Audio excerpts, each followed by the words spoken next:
молодым были. Был такой депутат Сажи Умалатова. Не помню. Не помните. Она была депутатом Верховного Совета, естественно, принимала участие во всех съездах депутатов, народных депутатов СССР.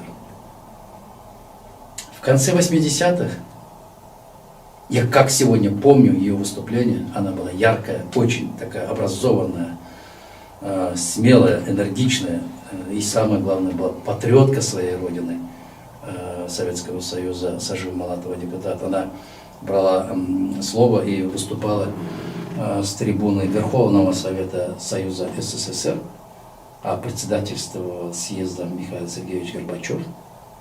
И сидели все руководители 15 союзных республик в президиуме. Она выступила и говорила, так ярко выступила, так жестко выступила, говорила, что Горбачев предает родину. Он продает, начал продавать свою родину. Если так будет продолжаться, дальше Советский Союз не может существовать. Она как женщина, мать, она практически плакала.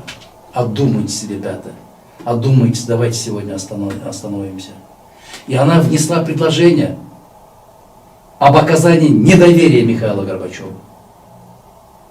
И в зале, знаете, тысячи представителей народа осуждали, клеймили ее.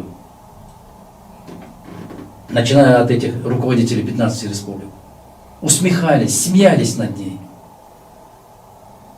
Многим она казалась, что она умалишенная. Но она была права. Я в то время был на последних курсах университета, и мы днем и ночью следили за ходом съезда депутатов, народных депутатов. Интересное время было. К чему я это говорю? Огромная толпа, многотысячная, ну, сколько там было, более 2500 депутатов, так? И она оказалась одна.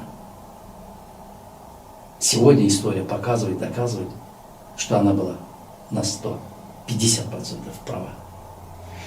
И не только Горбачев несет ответственность за это. Все те люди, которые сидели в зале, они должны нести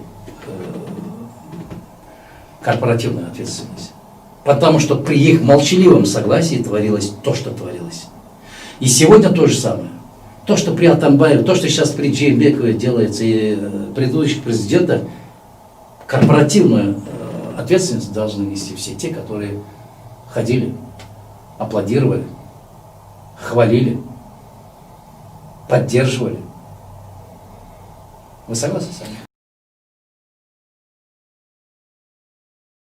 Депутат Умалатова. Дорогие товарищи, я вношу предложение в повестку дня включить вопрос о вотуме недоверия президенту СССР.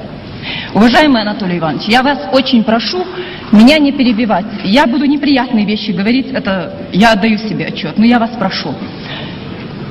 Руководить дальше страной Михаил Сергеевич не имеет просто морального права. Нельзя требовать с человека больше, чем он может.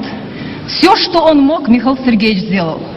Развалив страну, столкнув народы, великодержавную страну пустил по миру с протянутой рукой. Не знаю, дорогие товарищи, может быть, вам импонирует это подаяние, но меня это глубоко оскорбляет и унижает. Уважаемый Михаил Сергеевич, народ поверил вам и пошел за вами, но народ оказался жестоко обманутым. Вы несете за собой разруху, развал, голод, холод, кровь, слезы, гибнут невинные люди. Люди не уверены в завтрашнем дне, и их просто некому защитить. Вы должны уйти ради мира и покоя нашей многострадальной страны. Дорогие товарищи, я знаю, что среди тысячи голосов мой голос глухонемой. Он может быть не услышан. Это последняя вера и надежда народа. В стране нет хозяина, а нет хозяина, то и выполнять некому. Если президент вместо того, чтобы сказать, что мы должны работать и объединиться, и находить внутри страны все, что нам необходимо, накормить, одеть, обуть, то он выходит на трибуну и рассказывает, кто какие подачки нам дает. Съедим, а потом что? Мы живем по принципу, нам бы день простоять, до ночи продержаться, там и наши придут, и освободят. Я не знаю, кого мы ждем.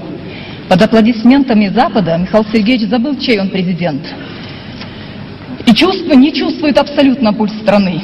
А авторитет, уважаемый Михаил Сергеевич, должен быть с порога родного дома.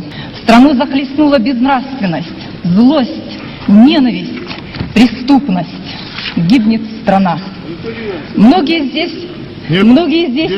думают, 2 минуты. сохранив... Все ясно. Ничего. Извините. Заканчивайте. И простите меня, пожалуйста. Я вношу предложение. Ну, вносите. Не надо. Товарищ Умалатов, у вас еще 2 минуты. Пожалуйста. Хорошо, у меня 2 минуты, и дайте мне говорить, пожалуйста. Но многие здесь думают, вы кричите, это ваше право. Я это чувствовала. Сохранив Михаила Сергеевича, себя сохранить, да, и я бы так хотела, но это глубокая ошибка. Волна смоет всех, волна никого не оставляет на своем пути, ни правых, ни левых. Поэтому я прошу предложение внести в повестку дня первым пунктом мое предложение о вотуме недоверия Михаилу Сергеевичу. Если не будет принято, я прошу поставить это предложение на поименное голосование.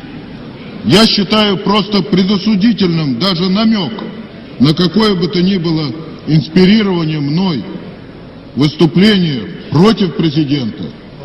Я считаю, что это действительно, я просил бы съезд, чтобы это было передано в комиссию по этике.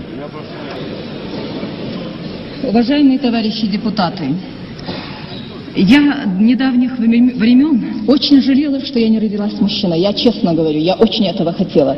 Но за последнее время я благодарю Бога, что я не родилась мужчиной, потому что позора этого я бы, наверное, не пережила бы. Моя совесть моя гражданская, никто, если бы даже мне группа какая-то, какая бы она ни была, в составе 100% сказали бы, вот мы тебе поручаем, иди выступи, я бы этого не сделала. Почему? Потому что через минуту у кого-то могло бы измениться мнение. Кто-то бы отсутствовал бы. И представьте себе, я бы вышла, сделала бы это заявление, и кто-то бы пришел и сказал, нет, это не мы, в каком бы виде я выглядела, я бы этого никогда бы не допустила. Почему сегодня думают люди, что депутаты не имеют свое мнение, что женщина не имеет свое мнение, что человек не имеет свое мнение? Это что за рабская психология, в конце концов? Когда мы от нее избавимся? Мне стыдно.